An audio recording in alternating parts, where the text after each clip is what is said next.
106-bob. Babun fi ityanil haiz, hayz ko'rgan ayolga kelish. Ya'ni kelishdan maqsad teginib qo'ysa bir odam. Jimo qilib qo'ysa hayz ko'rgan xotin bilan. Hukmi nima? 263-hadis Ibn Abbos radhiyallohu anhudan Nabiy sallallohu alayhi vasallam aytdilar: "Filladi yati imratahu wa hiya haiz", kishi agar hayz ko'rgan xotiniga teginib qo'ysa, ya'ni jimo qilib qo'ysa, yatasaddaqu bi dinarin aw nisfi dinarin. 1 dinor yoki yarim dinor sadaqa qiladi dedilar. Teginib qo'ysa degandan maqsad, yana aytibman, haqiqiy qo'shilib qo'ysa, shunchaki teginish emas, unda hech qanday muammo yo'q. Haqiqiy qo'shilib qo'ydi. Unda 1 dinor yoki yarim dinor sadaqa qiladi. Dinor tilla tanga 4 gram atrofida bo'ladi. Shuni bitta tilla tangani 4 gram tilla, ya'ni yoki yarim 2 gram tilla sadaqa qiladi deyapti. Abu Dovud aytadilar, rivoyat sahih rivoyat mana shunaqa.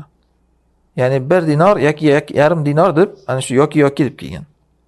Endi boshqa rivoyat bor hozir yana. Hozir Abu Dovud keltiradi, uni o'qiylik, keyin javob beramiz unga. 264-hadis. Ibn Abbos radhiyallohu anhudan u kishi tafsilotini aytgan, qarang. Agar qonni avvalida teginib qo'ysa 1 dinor degan ekan. Agar qon tugayotganda teginib qo'ysa yarim dinor degan ekan.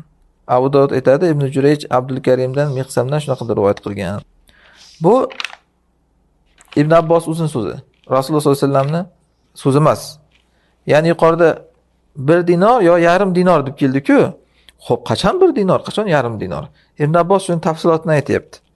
Agar hayzni avvalda teginib qo'ysa, qon ko'p bo'ladi-ku, unda 1 dinor berar ekan. Hayz tugayotgan paytda teginib qo'ysa, kamayib qolgan o'zi yarim dinor. Lekin Abu Dovud o'zi aytdi yuqoridagi rivoyat sahih dedi. Ya'ni bunaqa tafsiloti u Rasululloh sollallohu alayhi vasallamdan kelmagan. Nima qilish kerak desa, 1 dinor yoki yarim dinor topganiga qarab. Topsa 1 dinor, topmasa yarim dinor. 265-hadis Ibn Abbos radhiyallohu anhudan Nabiy sallallohu alayhi vasallam aytdilar: "Idza waqa rajul bi ahlihi wa hiya hayd falyatasaddaq bi nisfi dinar." Agar kishi hayz ko'rgan holatdagi xotiniga teginib qo'ysa, yarim dinor sadaqa qilsin. Mana bu yerda mana 1 yoki yarim deb emas, yarim deb kelyapti faqat. Abu Dovud aytgan, Ali ibn Buzayma Miqsamdan Nabiy sallallohu alayhi vasallamdan deb buni mursal qilib rivoyat qilgan. Ya'ni tobiin rivoyat qilyapti buni. Bu zaif ya'ni. Avza'i aytadilar, Yazid ibn Abu Malikdan, Abdulhamid ibn Abdurrahmondan Nabiy sallallohu alayhi vasallamdan deb aytgan ekanlar. Men unga 1 dinorning 5 dan 2sini sadaqa qilishligini ham buyuraman degan ekanlar. 5 dan 2 bo'lib ketdi endi bu yerda. Yana tushib ketdi. Bu rivoyatdan mozol deyapti Abu Dovud. Mozol degan sanadida ikkita kishi tushib qolgan ketma-ket. Endi hadis zaif bu 5 dan 2 degan rivoyat. Endi mana hadislarda qarang, sanadida ham, matnida ham istirob bor. Sanadida bir kishilar tushib qolyapti ba'zilarida sahobiyning so'zi bo'lib, ba'zilarida Rasulullohning so'zi deb, ba'zilarida boshqacha. Yana ba'zi rivoyatlar 1 dinor, ba'zi rivoyatlar yarim dinor matni. Ba'zi rivoyatlarda 5 dan 2 dinor deb kelyapti. Xottobiy rahimahulloh shuncha aytganlar, aksar ulamolar mana shu hadislarni amalga olmagan. Hayz ko'rgan holda teginib qo'yishga ma'lum bir kafforat yo'q deyishgan. Mana shu hadisni rivoyat qilgan roviylardan Shoba avvallarda Rasulullohdan deb rivoyat qilayotganda shu hadisni. Keyinchalik Rasulullohdan kelmagan bu degan.